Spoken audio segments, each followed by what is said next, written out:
শুরু করছি আজকের গল্প রবীন্দ্রনাথ ঠাকুরের লেখা নিশীথে।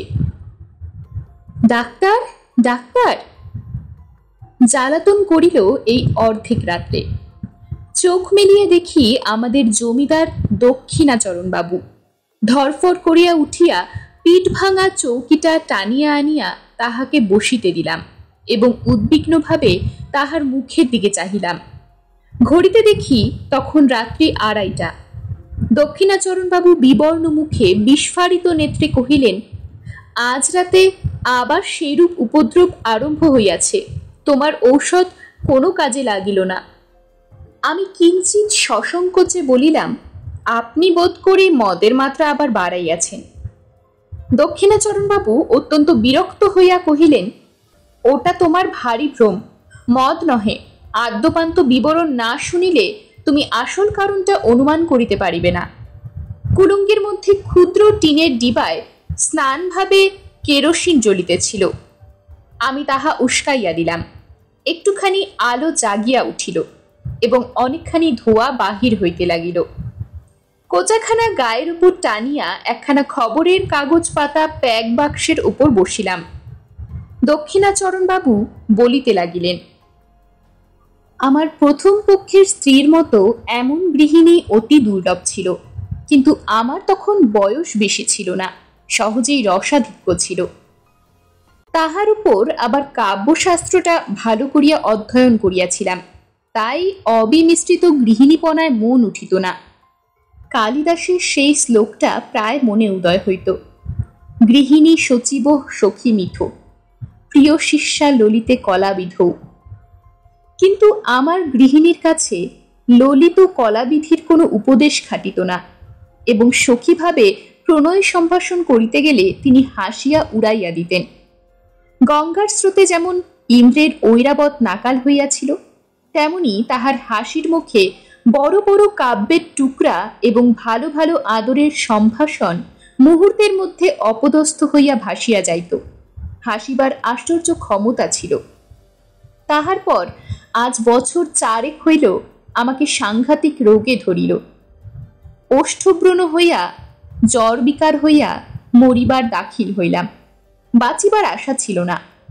একদিন এমন হইল যে ডাক্তার জবাব দিয়া গেল। এমন সময় আমার এক আত্মীয় কোথা হইতে এক ব্রহ্মচারী আনিয়া উপস্থিত করিল। সে গব্য ঘৃতের সহিত একটা শিকড় বাটিয়া আমাকে খাওয়াইয়া দিল। ঔষধের গুণেই হোক বা অদৃষ্টক্রমেই হোক সে যাত্রা বাঁচিয়া গেলাম। রোগের সময় আমার স্ত্রী অহর্নিশি এক মুহূর্তের জন্য বিশ্রাম করেন নাই। সেই কটা দিন একটি অবলা স্ত্রীলোক মানুষের সামান্য শক্তি লইয়া প্রাণপণ ব্যাকুলতার সহিত দ্বারে সমাগত যমদূতের সঙ্গে অনবরত যুদ্ধ করিয়াছিলেন। তাহার সমস্ত প্রেম, সমস্ত হৃদয়, সমস্ত যত্ন দিয়া আমার এই অযোগ্য প্রাণটাকে যেন যক্ষের ধনের মতো 2 হস্তে ঝাঁপিয়া ঢাকিয়া রাখিয়াছিলেন। আহার ছিল না, নিদ্রা ছিল না, জগতের আর কোনো কিছুর প্রতি দৃষ্টি ছিল না। যম তখন পরাহত ব্যাঘ্রের ন্যায় আমাকে তাহার কবল হইতে ফেলিয়া দিয়া চলিয়া গেলেন, কিন্তু যাইবার সময় আমার স্ত্রীকে একটা প্রবল থাবা মারিয়া গেলেন। আমার স্ত্রী তখন গর্ভবতী ছিলেন। অনতিকাল পরে এক মৃত সন্তান প্রসব করিলেন। তাহার পর হইতেই তাহার নানা প্রকার জটিল ব্যামোর সূত্রপাত হইল। তখন আমি তাহার সেবা আরম্ভ করিয়া দিলাম। তাহাতে তিনি বিব্রত হইয়া উঠিলেন, বলিতে লাগিলেন, আহ, করো কি, লোকে বলিবে কি? অমন করিয়া দিনরাত্রি তুমি আমার ঘরে যাতায়াত করিও না। যেন নিজে পাখা খাইতেছি এইরূপ ভান করিয়া রাত্রে যদি তাহাকে তাহার জ্বরের সময় পাখা করিতে যাইতাম তো ভারী একটা বাড়াবাড়ি ব্যাপার হইয়া যাইত। কোনোদিন যদি তাহার শুশ্রূষা উপলক্ষে আমার আহারের নিয়মিত সময় 10 মিনিট উত্তীর্ণ হইয়া যাইত, তবে সেও নানা প্রকার অনুনয়, অনুরোধ, অনুযোগের কারণ হইয়া দাঁড়াইত। স্বল্পমাত্র সেবা করিতে গেলে হিতে বিপরীত হইয়া উঠিত। তিনি বলিতেন, পুরুষ মানুষের অতটা বাড়াবাড়ি ভালো নয়। আমাদের এই বরানগরের বাড়িটি বোধ করি তুমি দেখিয়াছ। বাড়ির সামনেই বাগান এবং বাগানের সম্মুখেই গঙ্গা বহিতেছে। আমাদের শোবার ঘরের নিচেই দক্ষিণের দিকে খানিকটা জমি মেহেদির বেড়া দিয়া ঘিরিয়া আমার স্ত্রী নিজের মনের মতো এক টুকরা বাগান বানাইয়াছিলেন। সমস্ত বাগানটির মধ্যে সেই খণ্ডটি অত্যন্ত সাদাসিধা এবং অত্যন্ত দিশি, অর্থাৎ তাহার মধ্যে গন্ধের অপেক্ষা বর্ণের বাহার, ফুলের অপেক্ষা পাতার বৈচিত্র্য ছিল না, এবং টবের মধ্যে অকিঞ্চিৎকর উদ্ভিদের পার্শ্বে কাঠি অবলম্বন করিয়া কাগজে নির্মিত ল্যাটিন নামের জয়ধ্বজা উড়িত না। বেল, জুই, গোলাপ, গন্ধরাজ, করবী এবং রজনীগন্ধারই প্রাদুর্ভাব কিছু বেশি। প্রকাণ্ড একটা বকুল গাছের তলা সাদা মার্বেল পাথর দিয়া বাঁধানো ছিল। সুস্থ অবস্থায় তিনি নিজে দাঁড়াইয়া 2 বেলা তাহা ধুইয়া সাফ করাইয়া রাখিতেন। গ্রীষ্মকালে কাজের অবকাশে সন্ধ্যার সময় সেই তাহার বসিবার স্থান ছিল। সেখান হইতে গঙ্গা দেখা যাইত, কিন্তু গঙ্গা হইতে কুঠির বাবুরা তাহাকে দেখিতে পাইত না। অনেক দিন শয্যাগত থাকিয়া একদিন চৈত্রের শুক্লপক্ষ সন্ধ্যায় তিনি কহিলেন, ঘরে বন্ধ থাকিয়া আমার প্রাণ কেমন করিতেছে, আজ একবার আমার সেই বাগানে গিয়া বসিব। আমি তাহাকে বহু যত্নে ধরিয়া ধীরে ধীরে সেই বকুলতলের প্রস্তর বেদিকায় লইয়া গিয়া শয়ন করাইয়া দিলাম। আমারই জানুর উপরে তাহার মাথাটি তুলিয়া রাখিতে পারিতাম, কিন্তু জানি সেটাকে তিনি অদ্ভুত আচরণ বলিয়া গণ্য করিবেন। তাই একটি বালিশ আনিয়া তাহার মাথার তলায় রাখিলাম। 2টি একটি করিয়া প্রস্ফুট বকুল ফুল ঝরিতে লাগিল, এবং শাখান্তরাল হইতে ছায়াঙ্কিত জ্যোৎস্না তাহার শীর্ণ মুখের উপর আসিয়া পড়িল। চারিদিক শান্ত নিস্তব্ধ। সেই ঘন গন্ধপূর্ণ ছায়ান্ধকারে এক পার্শ্বে নীরবে বসিয়া তাহার মুখের দিকে চাহিয়া আমার চোখে জল আসিল। আমি ধীরে ধীরে গাছের গোড়ায় আসিয়া 2 হস্তে তাহার একটা উত্তপ্ত শীর্ণ হাত তুলিয়া লইলাম। তিনি তাহাতে কোনো আপত্তি করিলেন না। কিছুক্ষণ এইরূপ চুপ করিয়া বসিয়া থাকিয়া আমার হৃদয় কেমন উদ্বেলিত হইয়া উঠিল। আমি বলিয়া উঠিলাম, তোমার ভালোবাসা আমি কোনো কালে ভুলিব না। তখনই বুঝিলাম কথাটা বলিবার কোনো আবশ্যক ছিল না। আমার স্ত্রী হাসিয়া উঠিলেন। সে হাসিতে লজ্জা ছিল, সুখ ছিল এবং কিঞ্চিত অবিশ্বাস ছিল, এবং উহার মধ্যে অনেকটা পরিমাণে পরিহাসের তীব্রতাও ছিল। প্রতিবাদ স্বরূপ একটি কথা মাত্র না বলিয়া কেবল তাহার সেই হাসির দ্বারা জানাইলেন, কোনো কালে ভুলিবে না, ইহা কখনো সম্ভব নহে, এবং আমি তাহা প্রত্যাশাও করি না। ওই সুমিষ্ট সুতীক্ষ্ণ হাসির ভয়েই আমি কখনো আমার স্ত্রীর সঙ্গে রীতিমতো প্রেমালাপ করিতে সাহস করি নাই। অসাক্ষাতে যে সকল কথা মনে উদয় হইত, তাহার সম্মুখে গেলেই সেগুলোকে নিতান্ত বাজে কথা বলিয়া বোধ হইত। ছাপার অক্ষরে যেসব কথা পড়িলে 2 চক্ষু বাহিয়া দরদর ধারায় জল পড়িতে থাকে, সেইগুলো মুখে বলিতে গেলে কেন যে হাস্যের উদ্রেক করে, এ পর্যন্ত বুঝিতে পারিলাম না। বাদ প্রতিবাদ কথায় চলে, কিন্তু হাসির উপরে তর্ক চলে না। কাজেই চুপ করিয়া যাইতে হইল। জ্যোৎস্না উজ্জ্বলতর হইয়া উঠিল। একটা কোকিল ক্রমাগতই কুহু কুহু ডাকিয়া অস্থির হইয়া গেল। বহু চিকিৎসায় আমার স্ত্রীর রোগ উপশমের কোনো লক্ষণ দেখা গেল না। ডাক্তার বলিল, একবার বায়ু পরিবর্তন করিয়া দেখিলে ভালো হয়। আমি স্ত্রীকে লইয়া এলাহাবাদে গেলাম। এইখানে দক্ষিণাবাবু হঠাৎ থমকিয়া চুপ করিলেন। সন্দিগ্ধভাবে আমার মুখের দিকে চাহিলেন। তাহার পর 2 হাতের মধ্যে মাথা রাখিয়া ভাবিতে লাগিলেন। আমিও চুপ করিয়া রহিলাম। কুলুঙ্গিতে কেরোসিন মিটমিট করিয়া জ্বলিতে লাগিল, এবং নিস্তব্ধ ঘরে মশার ভন ভন শব্দ সুস্পষ্ট হইয়া উঠিল। হঠাৎ মৌন ভঙ্গ করিয়া দক্ষিণাবাবু বলিতে আরম্ভ করিলেন। সেখানে হারান ডাক্তার আমার স্ত্রীকে চিকিৎসা করিতে লাগিলেন। অবশেষে অনেককাল একভাবে কাটাইয়া ডাক্তারও বলিলেন, আমিও বুঝিলাম, এবং আমার স্ত্রীও বুঝিলেন যে তাহার ব্যাম সারিবার নহে, তাহাকে চিররুগ্ন হইয়াই কাটাইতে হইবে। তখন একদিন আমার স্ত্রী আমাকে বলিলেন, যখন ব্যাম সারিবে না এবং শীঘ্র আমার মরিবার আশাও নাই, তখন আর কতদিন এই জীবনমৃতকে লইয়া কাটাইবে? তুমি আরেকটা বিবাহ করো। এটা যেন কেবল একটা সুযুক্তি এবং সৎ বিবেচনার কথা। ইহার মধ্যে যে ভারী একটা মহত্ব, বীরত্ব বা অসামান্য কিছু আছে, এমন ভাব তাহার লেশমাত্র ছিল না। এইবার আমার হাসিবার পালা ছিল, কিন্তু আমার কি তেমন করিয়া হাসিবার ক্ষমতা আছে? আমি উপন্যাসের প্রধান নায়কের ন্যায় গম্ভীর সমুচ্চভাবে বলিতে লাগিলাম, যতদিন এই দেহে জীবন আছে। তিনি বাধা দিয়া কহিলেন, নাও নাও, আর বলিতে হইবে না, তোমার কথা শুনিয়া আমি আর বাঁচি না। আমি পরাজয় স্বীকার না করিয়া বলিলাম, এ জীবনে আর কাহাকেও ভালোবাসিতে পারিব না। শুনিয়া আমার স্ত্রী ভারী হাসিয়া উঠিল। তখন আমাকে ক্ষান্ত হইতে হইল। জানি না তখন নিজের কাছেও কখনো স্পষ্ট করিয়া স্বীকার করিয়াছি কিনা, কিন্তু এখন বুঝিতে পারিতেছি, এই আরোগ্য আশাহীন সেবা কার্যে আমি মনে মনে পরিশ্রান্ত হইয়া গিয়াছিলাম। এ কার্যে যে ভঙ্গ দিব এমন কল্পনাও আমার মনে ছিল না, অথচ চিরজীবন এই চিররুগ্নকে লইয়া যাপন করিতে হইবে, এই কল্পনাও আমার নিকট পীড়াজনক হইয়াছিল।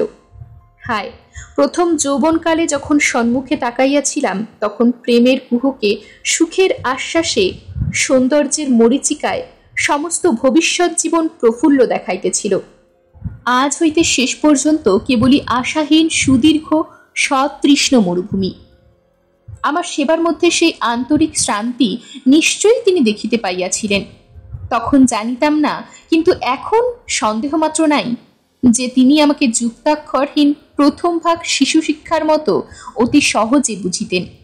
সেই জন্য যখন উপন্যাসের নায়ক সাজিয়া গম্ভীরভাবে তাহার নিকট কবিত্ব ফলাইতে যাইতাম, তিনি এমন সুগভীর স্নেহ অথচ অনিবার্য কৌতুকের সহিত হাসিয়া উঠিতেন।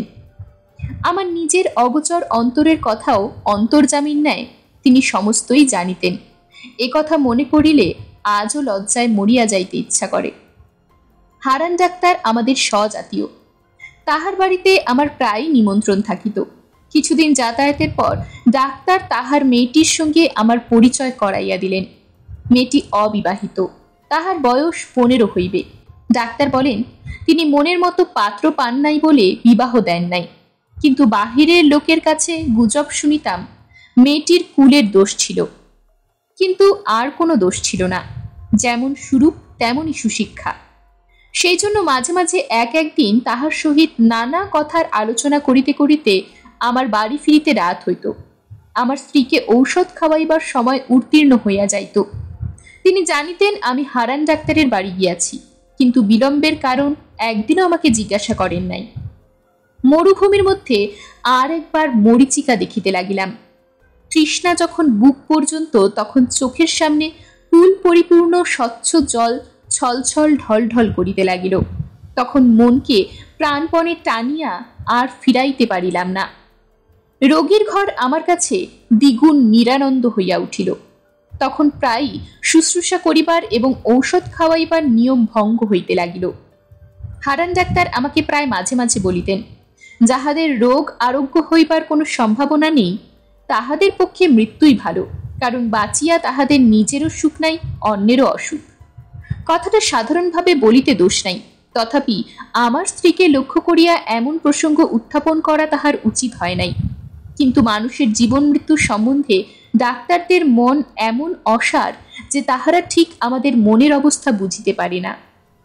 হঠাৎ একদিন পাশের ঘর হইতে শুনিতে পাইলাম আমার স্ত্রী হারানবাবুকে বলিতেছেন, ডাক্তার, কতগুলো মিথ্যা ঔষধ গিলাইয়া ডাক্তারখানার দেনা বাড়াইতেছ কেন?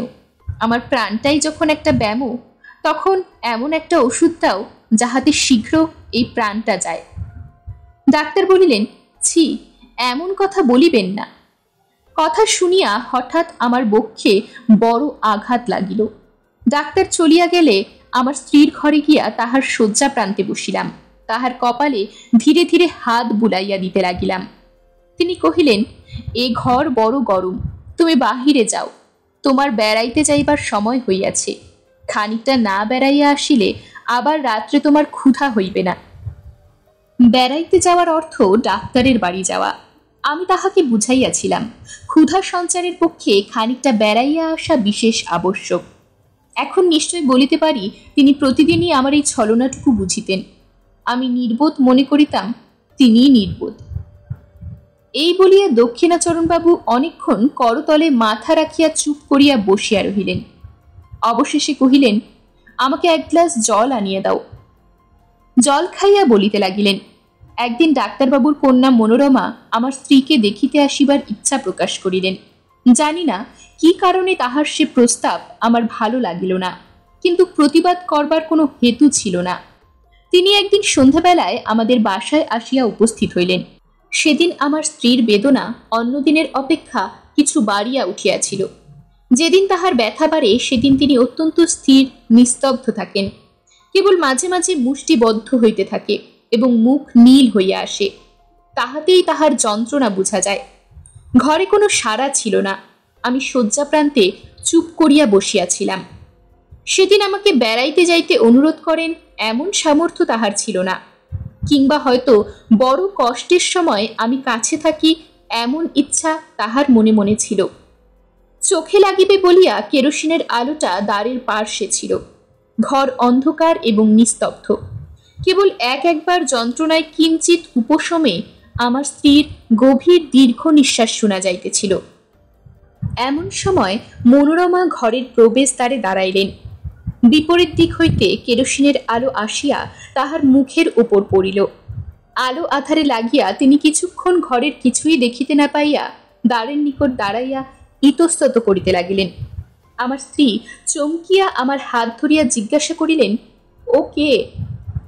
তাহার সেই দুর্বল অবস্থায় হঠাৎ অচেনা লোক দেখিয়া ভয় পাইয়া আমাকে 2-3 বার অস্ফুট স্বরে প্রশ্ন করিলেন, ও কে গো? আমার কেমন দুর্বুদ্ধি হইল। আমি প্রথমেই বলিয়া ফেলিলাম, আমি চিনি না। বলিবা মাত্রই কে যেন আমাকে কষাঘাত করিল। পরের মুহূর্তেই বলিলাম, ও ও আমাদের ডাক্তারবাবুর কন্যা। স্ত্রী একবার আমার মুখের দিকে চাহিলেন। আমি তাহার মুখের দিকে চাহিতে পারিলাম না। পরক্ষণেই তিনি ক্ষীণ স্বরে অভ্যাগতকে বলিলেন, আপনি আসুন। আমাকে বলিলেন, আলোটা ধরো। মনোরমা ঘরে আসিয়া বসিলেন। তাহার সহিত রোগিণীর অল্প স্বল্প আলাপ চলিতে লাগিল। এমন সময় ডাক্তারবাবু আসিয়া উপস্থিত হইলেন। তিনি তাহার ডাক্তারখানা হইতে 2 শিশি ওষুধ সঙ্গে আনিয়াছিলেন। সেই 2টি শিশি বাহির করিয়া আমার স্ত্রীকে বলিলেন, এই নীল শিশিটা মালিশ করবার, আর এইটি খাইবার। দেখিবেন 2টাতে মিলাইবেন না, ও ওষুধটা ভারী বিষ। আমাকেও একবার সতর্ক করিয়া দিয়া ঔষধ 2টি শয্যা পার্শ্ববর্তী টেবিলে রাখিয়া দিলেন। বিদায় লইবার সময় ডাক্তার তাহার কন্যাকে ডাকিলেন। মনোরমা কহিলেন, বাবা, আমি থাকি না কেন? সঙ্গে স্ত্রীলোক কেহ নাই, ইহাকে সেবা করিবে কে? আমার স্ত্রী ব্যস্ত হইয়া উঠিলেন, বলিলেন, না না, আপনি কষ্ট করিবেন না। পুরনো ঝি আছে, সে আমাকে মায়ের মতো যত্ন করে। ডাক্তার হাসিয়া বলিলেন, উনি মা লক্ষ্মী, চিরকাল পরের সেবা করিয়া আসিয়াছেন, অন্যের সেবা সহিতে পারে না। কন্যাকে লইয়া ডাক্তার গমনের উদ্যোগ করিতেছেন। এমন সময় আমার স্ত্রী বলিলেন, ডাক্তারবাবু, ইনি এই বন্ধ ঘরে অনেকক্ষণ বসিয়া আছেন, ইহাকে একবার বাহিরে বেড়াইয়া লইয়া আসিতে পারেন। ডাক্তারবাবু আমাকে কহিলেন, আসুন না, আপনাকে নদীর ধার হইয়া একবার বেড়াইয়া আনি। আমি ঈষৎ আপত্তি দেখাইয়া অনতি বিলম্বে সম্মত হইলাম। ডাক্তারবাবু যাইবার সময় 2 শিশি ঔষধ সম্বন্ধে আবার আমার স্ত্রীকে সতর্ক করিয়া দিলেন। সেদিন ডাক্তারের বাড়িতেই আহার করিলাম। ফিরিয়া আসিতে রাত হইল। আসিয়া দেখি আমার স্ত্রী ছটফট করিতেছেন। অনুতাপে বিদ্ধ হইয়া জিজ্ঞাসা করিলাম, তোমার কি ব্যথা বাড়িয়াছে? তিনি উত্তর করিতে পারিলেন না। নীরবে আমার মুখের দিকে চাহিলেন। তখন তাহার কণ্ঠরোধ হইয়াছে। আমি তৎক্ষণাৎ সেই রাত্রেই ডাক্তারকে ডাকাইয়া আনিলাম। ডাক্তার প্রথমটা আসিয়া অনেকক্ষণ কিছু বুঝিতে পারিলেন না। অবশেষে জিজ্ঞাসা করিলেন, সেই ব্যথাটা কি বাড়িয়া উঠিয়াছে? ঔষধটা কি একবার মালিশ করিলে হয় না? বলিয়া শিশিটা টেবিল হইতে লইয়া দেখিলেন সেটা খালি। আমার স্ত্রীকে জিজ্ঞাসা করিলেন, আপনি কি ভুল করিয়া এই ওষুধটা খাইয়েছেন? আমার স্ত্রী ঘাড় নাড়িয়া নীরবে জানাইলেন, হ্যাঁ। ডাক্তার তৎক্ষণাৎ গাড়ি করিয়া তাহার বাড়ি হইতে পাম্প আনিতে ছুটিলেন। আমি অর্ধমূর্ছিতের ন্যায় আমার স্ত্রীর বিছানার উপর গিয়া পড়িলাম। তখন মাতা তাহার পীড়িত শিশুকে যেমন করিয়া সান্ত্বনা করে তেমনি করিয়া তিনি আমার মাথা তাহার বক্ষের কাছে টানিয়া লইয়া 2 হস্তের স্পর্শে আমাকে তাহার মনের কথা বুঝাইতে চেষ্টা করিলেন। কেবল তাহার সেই করুণ স্পর্শের দ্বারাই আমাকে বারংবার করিয়া বলিতে লাগিলেন, শোক করিও না, ভালোই হইয়াছে, তুমি সুখী হইবে। এবং সেই মনে করিয়া আমি সুখে মরিলাম।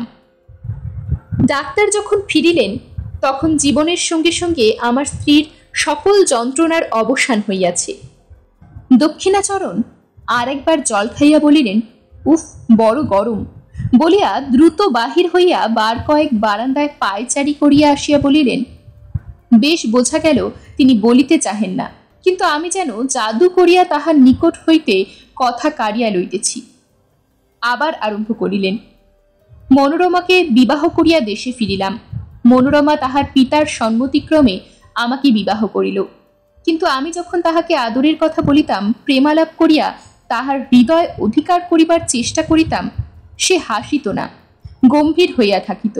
তাহার মনের কোথায় কোনখানে কি খটকা লাগিয়া গিয়াছিল আমি কেমন করিয়া বুঝিব? এই সময় আমার মদ খাইবার নেশা অত্যন্ত বাড়িয়া উঠিল। একদিন প্রথম শরতের সন্ধ্যায় মনোরমাকে লইয়া আমার বরানগরের বাগানে বেড়াইতেছি। ছমছমে অন্ধকার হইয়া আসিয়াছে। পাখিদের বাসায় ডানা ঝাড়িবার শব্দটুকুও নাই। কেবল বেড়াইবার পথের দুই ধারে ঘন ছায়াবৃত ঝাউ গাছ বাতাসে সশব্দে কাঁপিতেছিল। শান্তি বোধ করিতেই মনোরমা সেই বকুলতার শুভ্র পাথরের বেদির উপর আসিয়া নিজের দুই বাহুর উপর মাথা রাখিয়া শয়ন করিল। আমিও কাছে আসিয়া বসিলাম। সেখানে অন্ধকার আরো ঘনীভূত। যতটুকু আকাশ দেখা যাইতেছে একেবারে তারায় আচ্ছন্ন।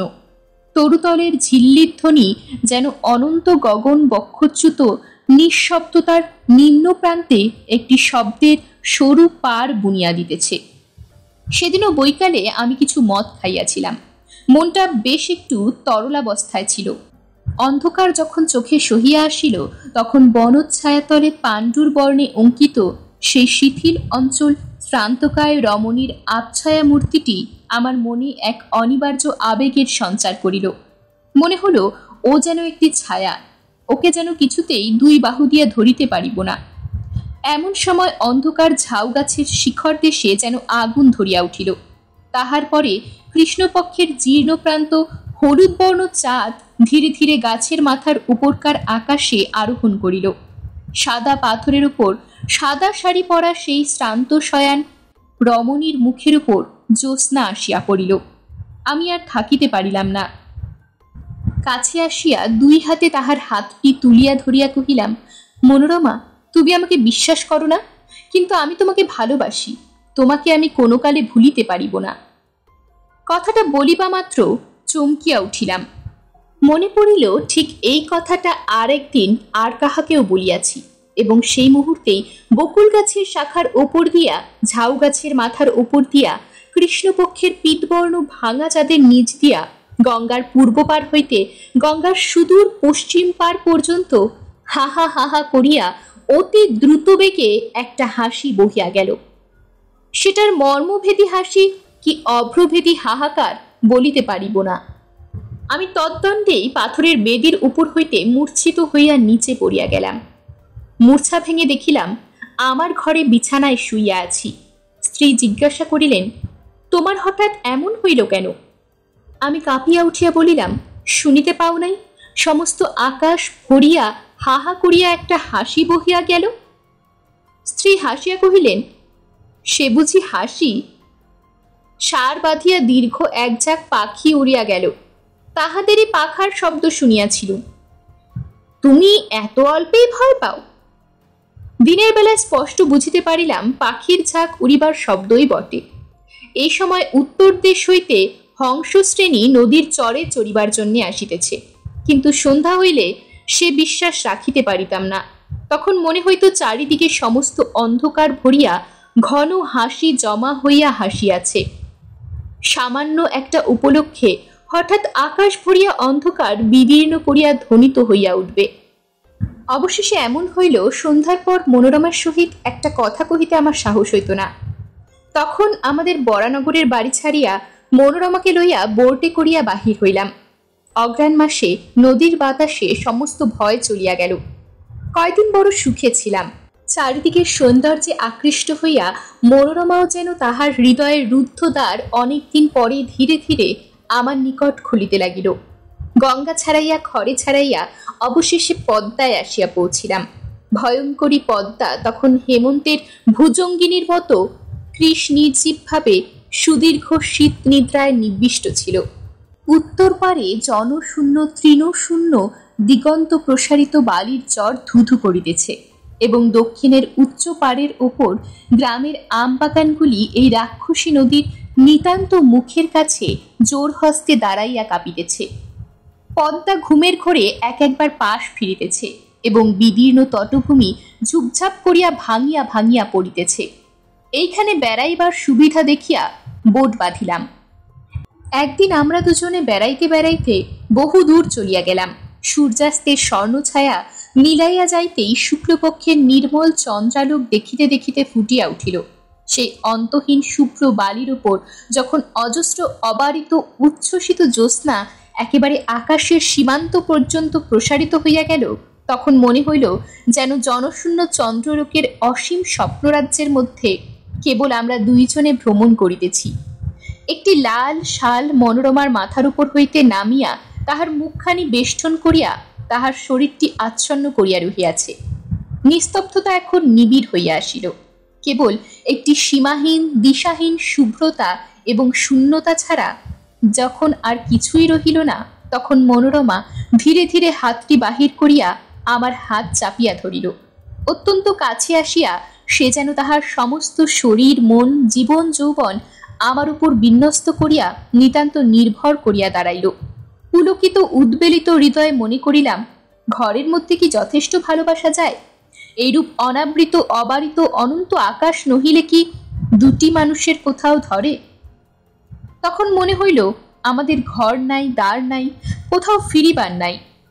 এমন করিয়া হাতে হাত ধরিয়া গম্যহীন পথে উদ্দেশ্যহীন ভ্রমণে চন্দ্রলোকিত শূন্যতার উপর দিয়া অবারিতভাবে চলিয়া যাইব।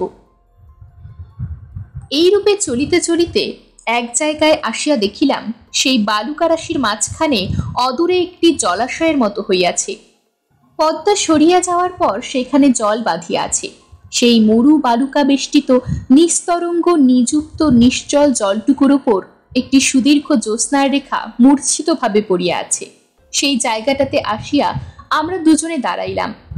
মনোরমা কি ভাবিয়া আমার মুখের দিকে চাহিল। তাহার মাথার উপর হইতে শালটা হঠাৎ খসিয়া পড়িল। আমি তাহার সেই জ্যোৎস্না বিকশিত মুখখানি তুলিয়া ধরিলাম। এমন সময় সেই জনমানব শূন্য নিঃসঙ্গ মরুভূমির মধ্যে গম্ভীর স্বরে কে তিনবারে বলিয়া উঠিল, ও কে? আমি চমকিয়া উঠিলাম। আমার স্ত্রীও কাঁপিয়া উঠিলেন। কিন্তু পরক্ষণেই আমরা দুজনেই বুঝিলাম এই শব্দ মানসিক নহে, অমানসিকও নহে, চর বিহারী জলচর পাখির ডাক। হঠাৎ এত রাত্রে তাহাদের নিরাপদ নিভৃত নিবাসের কাছে লোক সমাগম দেখিয়া চকিত হইয়া উঠিয়াছে। সেই ভয়ের চমক খাইয়া আমরা দুজনেই তাড়াতাড়ি বোটে ফিরিলাম। রাত্রে বিছানায় আসিয়া শুইলাম। শ্রান্ত শরীরে মনোরমা অবিলম্বে ঘুমাইয়া পড়িল। তখন অন্ধকারে কে একজন আমার মশারির কাছে দাঁড়াইয়া সুষুপ্ত মনোরমার দিকে একটিমাত্র দীর্ঘ শীর্ণ অস্থিসার অঙ্গুলি নির্দেশ করিয়া যেন আমার কানে কানে অত্যন্ত চুপি চুপি অস্ফুট কণ্ঠে কেবলই জিজ্ঞাসা করিতে লাগিল, ও কে? ও কে গো? তাড়াতাড়ি উঠিয়া দেশলাই জ্বালাইয়া বাতি ধরাইলাম। সেই মুহূর্তেই ছায়ামূর্তি মিলাইয়া গিয়া আমার মশারি কাঁপাইয়া বোট দুলাইয়া আমার সমস্ত ঘর্মাক্ত শরীরে রক্ত হিম করিয়া দিয়া হাহা হাহা করিয়া একটি হাসি অন্ধকার রাত্রির ভেতর দিয়া বহিয়া চলিয়া গেল পদ্মা পার হইয়া। পদ্মার চর পার হইল। তাহার পরবর্তী সমস্ত সুপ্ত দেশ গ্রাম নগর পার হইয়া গেল। যেন তাহা চিরকাল ধরিয়া দেশ দেশান্তর লোক লোকান্তর পার হইয়া ক্রমশ ক্ষীণতম হইয়া অসীম সুদূরে চলিয়া যাইতেছে।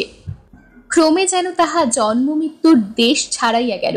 ক্রমে তাহা যেন সূচির অগ্রভাগের ন্যায় ক্ষীণতম হইয়া আসিল। এত ক্ষীণ শব্দ কখনো শুনি নাই, কল্পনাও করি নাই।